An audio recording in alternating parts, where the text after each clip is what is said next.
Welcome into the Dad Verb Podcast. Topics around parenting from the lens of a dad.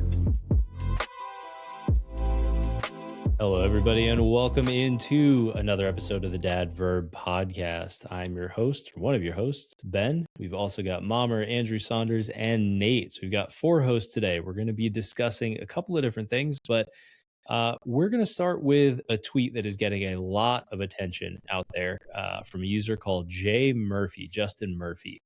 We're going to have a little discussion about what he said about some seems like some struggles that he's having as a dad. And we just want to talk through it, kind of talk through some opinions, some thoughts around what he shared out, kind of how we feel as dads, and just have a little discussion around that. But before we dive into our topic for the week, number one, I want to give everybody a reminder. If you're listening to us on Apple, Spotify, it doesn't matter where, we want this podcast to reach as many dads as possible. We want to help as many dads as possible with real dad conversations. So give us a 5-star rating, leave us a review, ask us a question. We'd be happy to use that as a subject for an upcoming discussion. And then, as tell always, your friends. Don't forget to tell your friends. Send them smoke signals.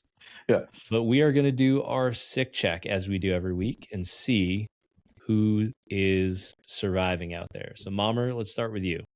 Was it because I always bring us down and start us off on a bad note? Is that why we Might started? as well. I mean, if somebody's going to ruin it this week. Hey, you know what? Thankfully, everyone's in the clear. Awesome. All right. Saunders? Yeah, I've got no sick humans. Sent the wife to urgent care kind of on Saturday for Braxton Hicks, but other than that, not much going on. So I don't think that counts as being sick. That's just part of the parasitic process we all live through. It's part of the deal. Yeah. Nate, how about you? How's the family?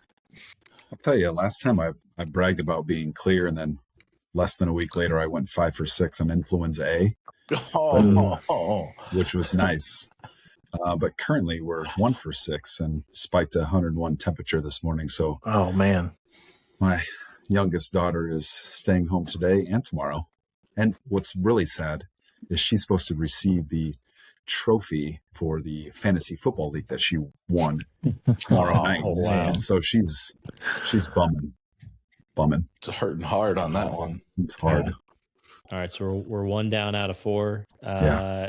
Everybody's good in our house. Hopefully it stays that way. My son's got a cough, but it's sort of he's had like, I don't know what to call it. I basically like mild asthma ever since he was a really little kid. So every time we get into winter time, if he gets any sort of upper respiratory anything, he just gets this like recurring cough that just goes and goes and goes for weeks at a time. So he's working his way through that mostly at bedtime. But other than that, it seems like everybody's pretty good, other than we are just tired. I don't know what it is about these last couple weeks. I don't know if it's like the news cycle or just general stress but like, man, the first 4 weeks of 2016 have been, or 2016, God, 2026. I'm a decade off. That tells you where I am. The first 4 weeks of 2026 have been we're about to see Ben post that like 2016 throwback trend on, I don't know if you guys see it on social media. It says post a picture of me from 2016. That's what we're about to see. That's what's on Ben's mind right now. It's coming. I think I had a beard at that point. Still. I mean, Ben, are we going to harken back to like, Mankini, bodybuilder, beard, oiled up? You keep thinking that I was a bodybuilder. I was never a bodybuilder. I never wore a mankini. That's right. I did have to wear a singlet. That's right. But never a mankini. I was never on stage. It's just my own personal Freudian dream. It really is. You've really been going on that for a while. I'm starting to get concerned. I do every time. It's powerlifting, and I always think bodybuilder. I don't know why. Close enough. All right, so let's jump into today's topic. So I'm going to read off a little bit of this tweet. So it's like 4 paragraphs, and apparently this thing has like 19 million views. Let's see, and counting. 7,000 comments in 12 days.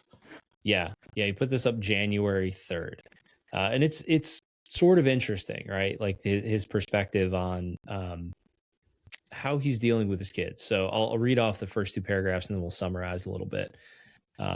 So Justin says, am I just a monster? Never a good way to start a tweet. It's been 4 years since I became a father, and I'm beginning to fear for my soul. The truth is, I just don't like being around kids for very long. Historically, this is not uncommon among fathers, but today it feels almost illegal. It's causing me a lot of confusion and anguish. The ideal amount of time, and this is where it gets kind of interesting, the ideal amount of time I would like to spend playing with my kids is probably about 70 to 140 minutes a week. It's a very specific time frame. Roughly 10 minutes each day, maybe twice a day, taking breaks from work. My feelings of love toward them are perfectly strong, but if I have to watch them or entertain them for more than about 10 minutes, my blood starts to boil. I just want to be working or accomplishing something. I try to be grateful, but it doesn't work. And then he kind of goes into a story about like a Saturday morning. It's sunny, it's warm, drinking coffee. Let's see. So I conceded with a smile. I have no problem being kind and loving, yada, yada, yada. It was beautiful. We live on a picturesque tree-lined block. Basically, he goes on to describe that he has what he feels is a very nice life and a nice home, and that he's accomplished a lot, but he feels guilty and absurdly ungrateful and ashamed when he's like either playing or not playing with his kids.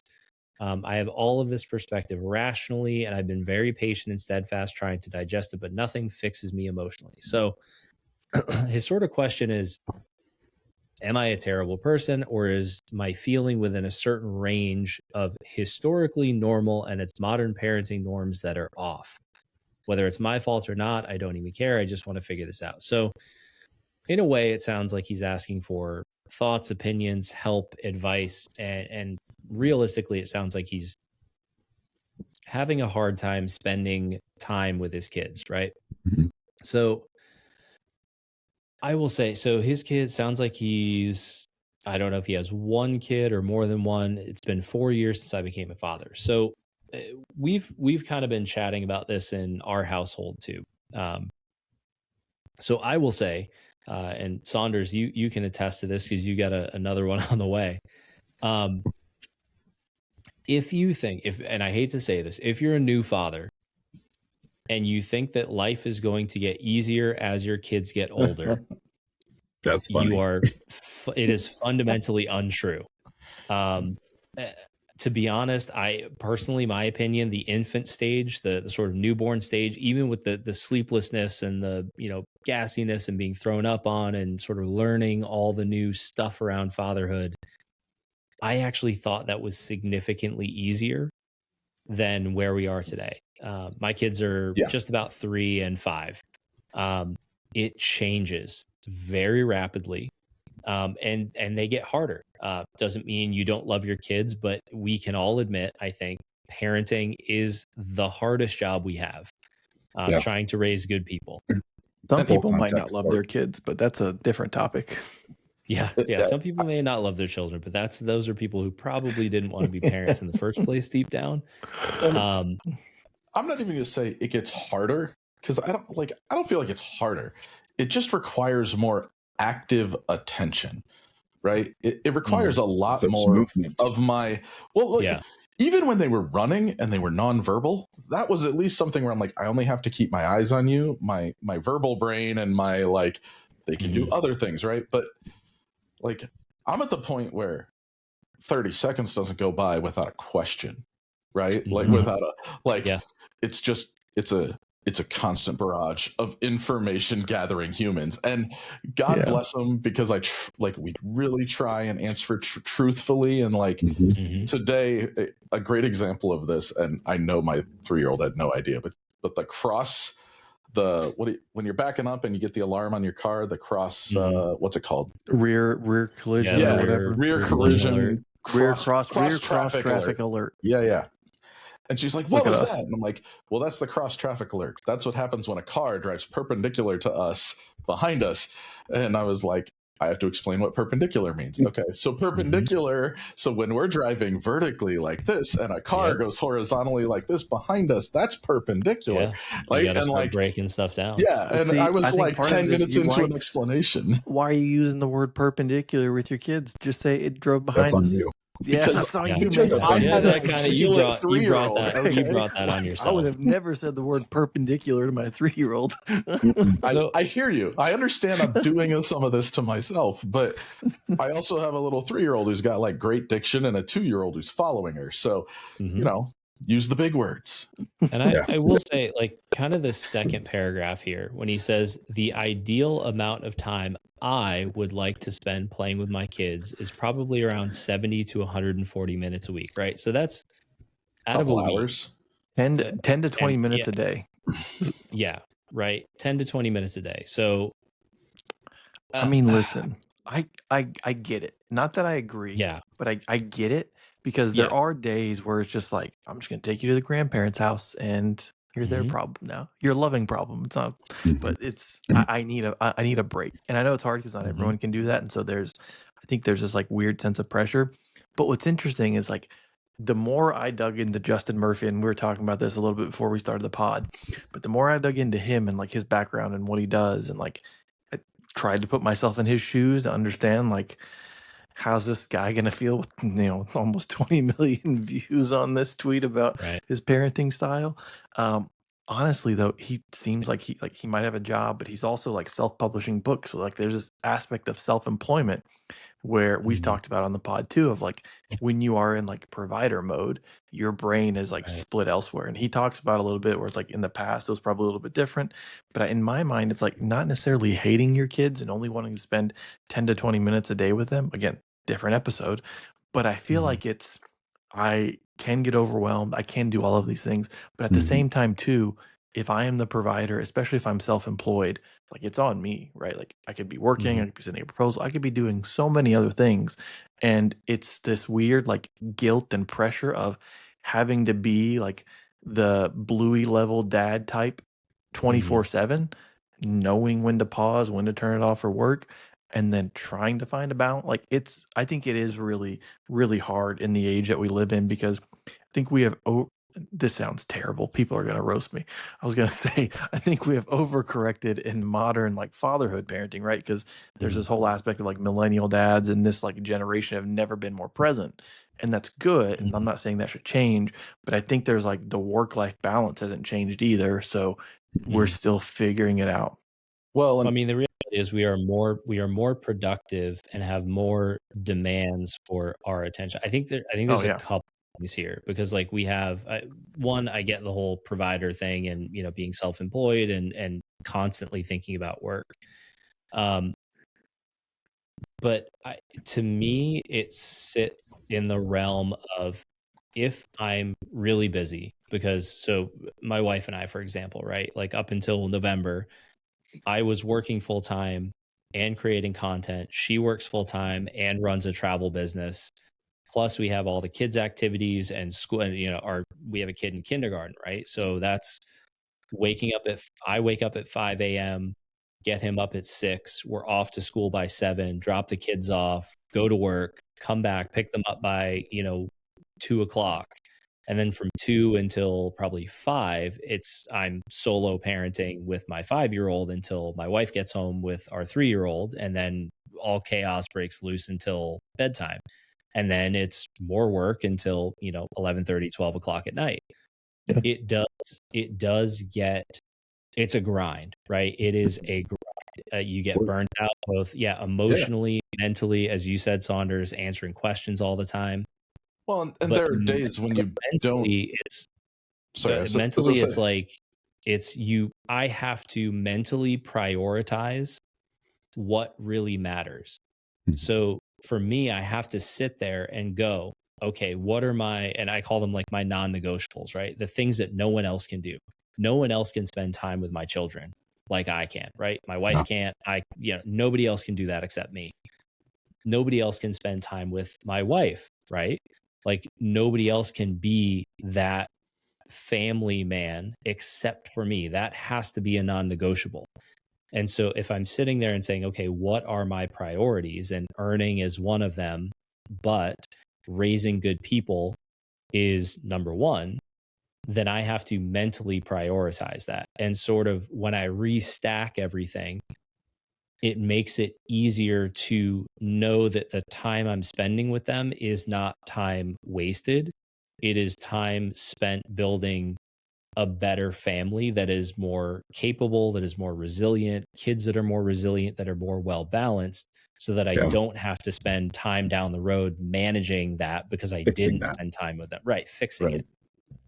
And Or that's the paying core of what someone this else is to about, correct right? it. Yeah. I think you all probably intentionally called this podcast Dad Verb.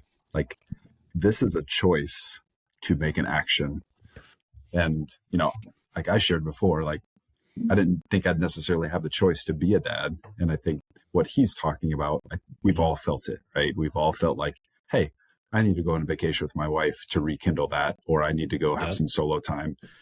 And what I think I saw with his post was like, I need to watch my kid. It's like, if you're the dad, it's not called babysitting. It's called being a Yeah. parent. And I think that's a conscious choice that like my dad made to say, hey, I'm going to be involved. I'm going to be engaged at different levels. And for me, more than 10 minutes a day is probably necessary. Yeah, and I guess Nate, that's a super interesting point. Like from your perspective, where you see this guy who has this family, and like, do you almost get like angry a little bit of like, dude, like I had to work so hard for this. Like I didn't think Yeah. I would be a dad, and you're like, you don't know what you have. Like, do you get that sense of feeling too when you read something like this? Yeah. Initial thought is like, yeah, like, hey man, step it up. And then also like, I don't know what people are going through. Right. And the parents, the birth fathers and the birth parents that our kids came from, like they had some heavy stuff. And Yeah. then they made a conscious choice, Yeah. like, this is not the priority in my life. And I have to find something better for my kid. And it doesn't look like this post is like he's at that point, but also you read enough books about making time. Like there's never enough time until you make the time. Right. Yeah. And so in theory, there's always the time. You just have to prioritize, like Ben, like you were talking about, like prioritize what's important. And I don't think like I don't think he's saying his kids aren't important. I think there's a line in here too. Let me see if I can pull it up where like he literally says he would want to be doing something else, but it Mhm. does seem work related. I'm trying to find the exact line while I'm speaking. And so I think that's the interesting part because there's a reply to this tweet where somebody said, I had a similar kind of experience, but I was financially given like the permission to not have to worry Mhm. about this, right? Because it also depends on your financial situation, your own situation at home. Like if this guy has to work 24/7 or like pull 4 10s or 5 10s or whatever it is, like Mhm. that's hard on dads. And that's Mhm. why like I totally get what Ben's saying on like wanting Yeah. to make that choice. But at the same time, like I think the choice is also as you're working, as you're building, as you're doing all these things in the mindset that I think individuals like this and that I've had the same thought too. It's like I am building that future for my family, right? Like if you Mhm. don't come from money, if you're trying to like build that future and that lifestyle that you want for your kids, like yes, you're building a legacy through them, but you also want them to have the things that you didn't have. And that's where it's this weird like balance of not knowing what it is. And I don't think there's a wrong answer or wrong perspective. Again, if you don't like your kids, that's probably wrong. That's a different conversation. But like in Mhm. this situation, like if you're trying to work, if you're trying to spend time, like the people who have both of the contradicting opinions of like go to therapy or I totally get it. I think that the good thing that I draw from all this is like the fact that we're talking about this. Could Mhm. you imagine someone saying this in the 90s or in the 80s? Like it wouldn't have happened. So I think the Mhm. Yeah. fact that Like I somebody don't spend does time feel with my comfortable enough kids. to I at don't least say change like, diapers. yeah, Mhm. exactly. Like, hey, like I'm struggling. Here's what I'm feeling. And again, Mhm. people are going to be mean and that's what the internet does. But like the fact that there are people supporting him and saying, get it. I think that is probably the good thing of Yeah. this It of struck a chord with exactly 19 like, million people. Yeah. yeah, like no one knows. There's not a right answer here of like you should do this and then do this. Like I don't know. Just talk about it. Like tell your Mhm. spouse, tell your partner, tell whoever. And like that's where I think we as dads sometimes do a bad job of just compartmentalizing. I know I'm Mhm. still not great about it. Um, Mhm. which is why the podcast and the Dad Verb channel have been so therapeutic. But like that's the whole part of this. Like the more that we talk about these things, the better I think we are in a mental state, and then the better it is for our families too. Yeah. I'll get off my soapbox now. Sorry, I actually took this in a very different direction. Because I first gave him credit that he says he only wants to play with his kid for about 10 minutes twice a day.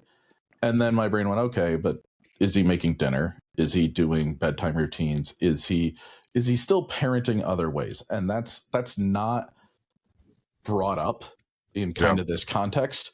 And there hasn't really been a lot of like when he's replying, it's like 3-word answers to people, right? He's not expounding on what this truly means for him in any way that I've noticed. But I read through this the first time after we got it, and I actually had a ton of sympathy for this guy, because I think what we're looking at here is kind of the daddy blues. Like, I think we got a guy who really doesn't know how to connect to his kid. He's very depressed about it. And instead of heading down the I need to help get myself right and fix like my emotional imbalance that I have, he's just diving into work. And that's kind of what I read from here, is that anything that actually gets to that gooey underlayer of I might have to be truly emotionally attached to this person who's relying on me for everything, and if they leave it will really hurt. Like, again, I'm reading a ton into this, but for me the subtext is very much like, if I don't stay the right amount of emotionally distant, that little child is going to hurt me. And that to me screams some kind of like bigger mental health thing that I think he needs to address. And it's, and I mean, maybe there's some childhood trauma in there. Maybe there's some, disconnect from, I mean, there could be a lot into it. And I just want to touch on, there's a really good book called I Don't Want to Talk About It. And it's about the way men express depression. And it's sort of this idea of hidden depression in high performing men, right? Men who typically have like really successful careers. And typically in men, depression comes out as rage or anger or distancing. Those are kind of like the two big buckets, right? Like either you're super angry or you like kind of fly off the handle. And that's not saying like you don't get mad at your kids, you don't, raise your voice, or, I mean, it happens, right? Nope. And I think the big thing that we miss is in modern parenting, and I think we've all struggled with this or seen this, right? Is this idea of, am I enough? Is what I'm doing and giving enough? Because he does acknowledge in this tweet, like, I know I'm going to long for these days again when they're teenagers. So he actively understands, or seems to understand, that he is missing crucial time with his kids, but is unable to get over that sort of hump to say, this is the important thing, and this is what I want to do, and this is what I'm going to prioritize. So as you said, Saunders, I mean, I think, again, this is all just conjecture and assumption, right? But there is likely some sort of, hidden depression that is tied to work or accomplishment. There may be some self-worth issues that say, if I don't accomplish or earn or be productive, overly productive, then am I of value? Am I enough? And I think that's really a big challenge for all of us as dads, is like, the more we're one of the most productive societies that has ever existed in the history of humankind, right? Yeah. And we are constantly bombarded with notifications and emails and work and all these other things, and there is no escaping it. And so when you come home, play doesn't feel like play. Play can feel like an obligation. It's another thing that is taking your attention. Yeah. But we have to make that conscious decision to say, where do I draw the line and disconnect from the things that are not truly important, or at least are not important in this present moment? How do I disconnect from them, put them on the back burner, even for a few minutes, so that I can connect with the people who are going to matter most? Because someday, and this is the thing that I see in this message, is someday those kids are going to look back on this and go, my dad didn't ever spend any time with us. My dad didn't want to be around us. And they will not want to be around him, whether that happens consciously or subconsciously. They will distance from him because they didn't get what they needed. I mean, so you know what's funny about that? He replied to the tweet a couple days after and said, "I will always write honestly in public about anything I want. If you never write about anything that hurts or makes you look bad, then you're not a real writer and your judgments mean nothing to me." He said, "If I found my dad's writings from 20 years ago and they had honest stories about the highs and lows, just raw stuff where he wasn't trying to make himself look good, but just trying to understand fatherhood honestly and thoughtfully, there's hardly anything that could make me respect him more." So he has an even different approach to you, Ben, where he's like, my kids will love this. But I was scrolling trying to find it because somebody did ask him, like, was his relationship with his dad good? And he goes on to say, like, yeah, it's pretty good, no complaints. And so, like, it's unique, it's interesting, and this goes like everyone's got their own opinion, but like Ben, your take was great. I totally agree. Like I don't know what my kids will say when they see the podcast or like the silly things that we do. What are you talking about? They're hitting teenagers. I'm taking this whole thing down. You know what's so crazy? Like, so today I had one of my biggest professional accomplishments probably in my life. And the first thing my kids do when I get home was, "Dad, are you ready to do bedtime routine?" No, they're like, "Are you ready for bedtime routine?" They didn't say, "Hey, how was that ribbon cutting event? Like, was it awesome? We're legislators and everything." No, they will maybe care someday, but they're just like, "Is Dad going to read me 2 books tonight?" No, they exist in the right now. They Yeah. exist for themselves in the right now, and that's like you it. said, Ben, like when the garage door closes or you shut the door, that's almost a mental thing that I have to continuously think through. Like, there is work-life balance is such an interesting term to me. I don't think there's work. It's just life balance because you can't turn either of them off.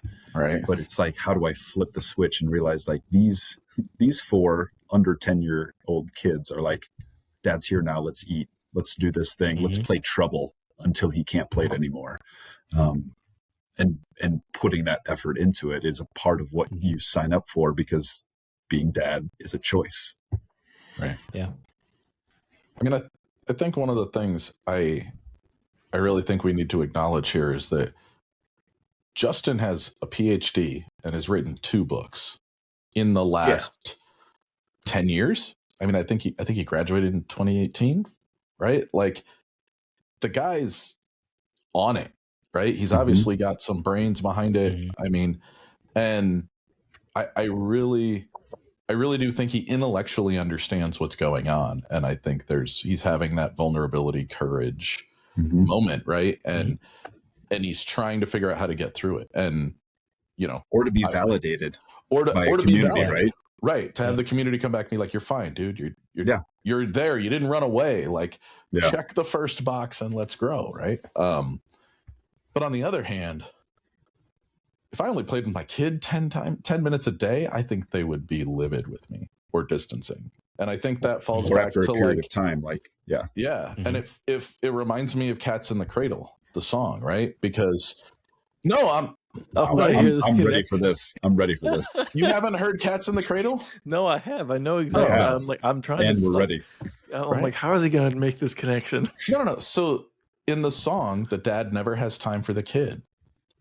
And he goes through the entire kid's childhood saying, "Son, I'll get to you later. Son, I'll get to you later. Son, I'll get to you later." And then the son is an adult and the dad is retired and the dad has time. And he goes, "Son, let's just go fishing." And the son turns around and goes, "I'll get to you when I can, Dad. I have to work. I'm busy." And it's like this truly melancholy moment in this otherwise great song where the dad finally realized what he did to himself over the course of a child's lifetime, right? And I think that for me is kind of the big, like, heartfelt, man, Justin, I hope I can help you in any way, even if it's just you listening to this, get to the point where you're like, I just need to spend more time, even if it hurts, so that I'm not the dad 30 years from now in the retirement home where my kid's going, "Yeah, the nurse will call me when you're dying and I'll show up for that moment," right? Because that's gotta suck if you're that dad. Yeah.